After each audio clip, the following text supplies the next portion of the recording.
Let's go down to Bill Weber standing by with Elton Sawyer, who had come charging forward after qualifying 14th, and you were looking at a strong finish, a hard hit. You okay? Yeah, I'm fine. This car is used to it here.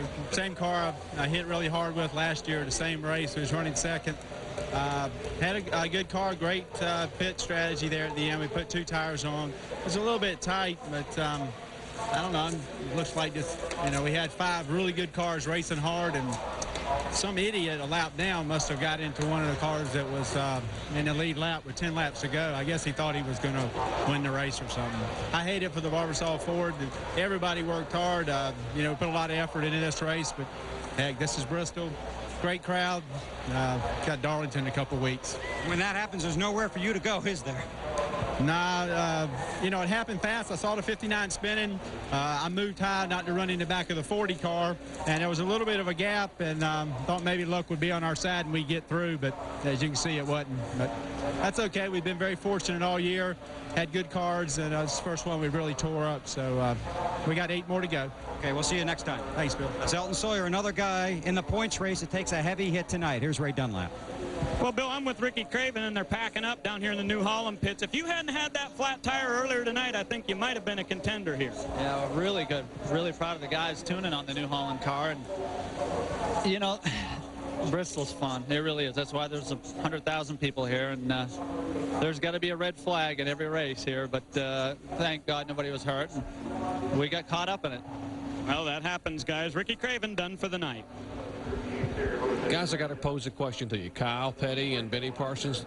On the restart, as you look at Buckshot Jones, what does Buckshot do? I mean, what else can he do? He's a lap down. He's on the inside. I mean, that situation, what could he do? Well, you see, he's racing with a 4-car. You see the 4-car right behind him. Buckshot is racing with him.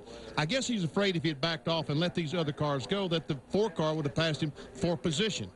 And, what he should have done, what he could have done would just back off and let those 4 or 5 cars go by. But, again, that's not, look at Robert Preston. Now, here we're coming off the corner. Robert is wanting to get going. He's trying to get down. Now, did Buckshot go up into Robert, Kyle, or did Robert come down into Buckshot? It's a racing accident, isn't it?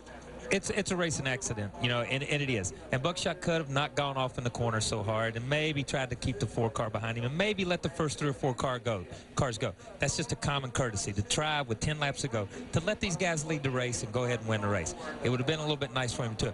Buckshot has come up in 10 million conversations this year.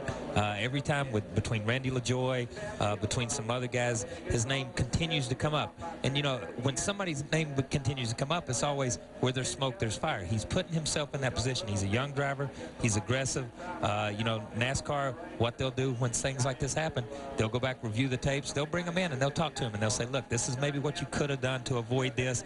It's not his fault. There's nothing they're going to do about it. They're not going to penalize him here because, like Benny says, it's just racing. That's part of it. He's racing the guy behind him.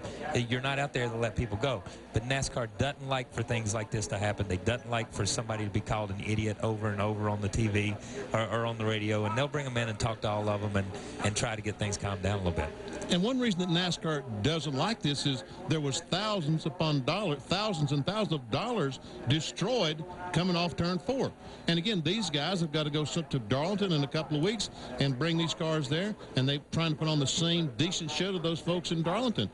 And again, Buckshot, if we start back to this thing over and they throw the green flag, what Buckshot should have done, as Kyle said, just the decent thing to do, back off and let those leaders go. Let them decide who's going to run 1 through 5 on the racetrack and not worry about having to pass a lap car. But the problem is the 4 cars behind there. So. And the young man has got a tremendous amount of talent, as you said, Kyle. And in this series, and when he makes the move next year in the Winston Cup, I'm sure that probably a lot of these guys in this race tonight will come up and talk to Buckshot, as will the Winston Cup guys next year. And you can bet one thing here. All the people that have stood here and called him an idiot, and all the people I've called an idiot in my lifetime, they've called me an idiot before, too. It always comes back around. Let's see if we can talk to him, Benny. See if we can get a hold of him on the radio. Buckshot, this is Benny Parsons up to ESPN. You read me?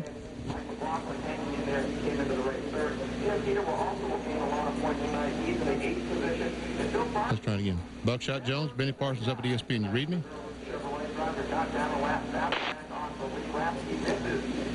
I guess not.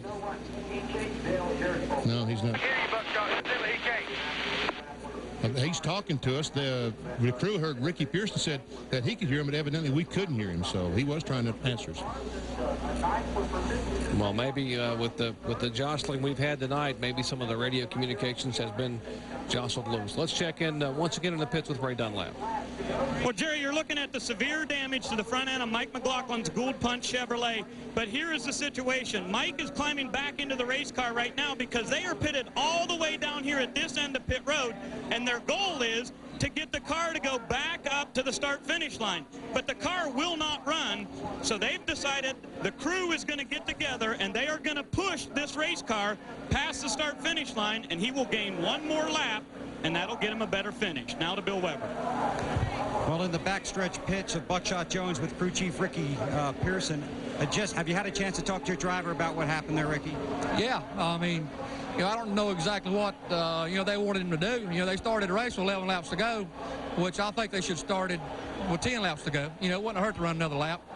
It's been a single-file restart, but, he was as low as he could possibly get. The replay that I seen looked like Robert come down on him. No fault at Buckshot whatsoever.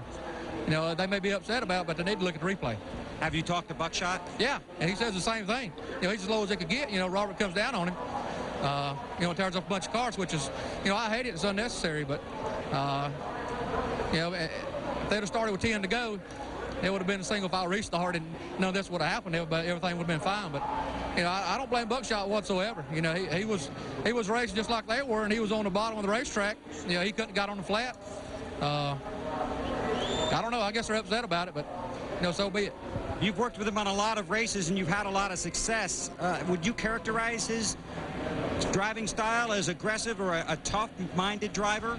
Well, there's 10 to go, and he's racing 6 cars on the lead or on the same lap as he is. And I work with Robert Preston the same way, and I know how Robert is. When them two get together, no blame to Buckshot. I'm telling you that. For what I've seen, it was the other guy's fault. Okay, that's Ricky Pearson, unable to talk with Buckshot, so we came back here to get a word from his crew chief, Ricky Pearson, back here on the backstretch pits. Well, the numbers shake out tonight. This is the 10th and final caution flag. 28 cars have been involved in a wreck tonight. Coming up next, Major League Soccer, Chicago versus Colorado from Mile High Stadium out in Denver. At the conclusion of the Food City 250. That is live MLS soccer coming up next from Denver, Colorado. Well, 28 of 43 have been busted on sometime tonight. Back at Bristol Motor Speedway in Bristol, Tennessee, under a red flag condition due to a wild scramble here with just 10 laps to go. Actually, the restart was 11 laps to go. Now there are 8 to go. There is our points leader, Dale Earnhardt Jr. Now, he had a problem on lap number 30. He got tagged from behind, but the car number 40 of Kevin LePage sent him sailing off of turn 2 into the outside concrete wall. He is being shown in 21st position, 4 laps down. Now, there are 8 laps to go.